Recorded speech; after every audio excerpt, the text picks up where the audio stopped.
আসসালামু আলাইকুম ভাইয়েরা, তোমরা কি ভাবছো? এই যে ফলটা কাটা হচ্ছে, কষ্ট হয় না?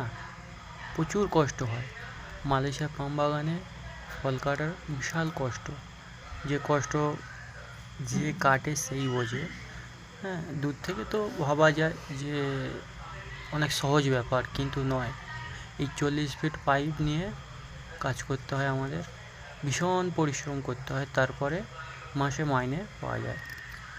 হ্যাঁ, মোটা অঙ্কের টাকা পাওয়া যায়।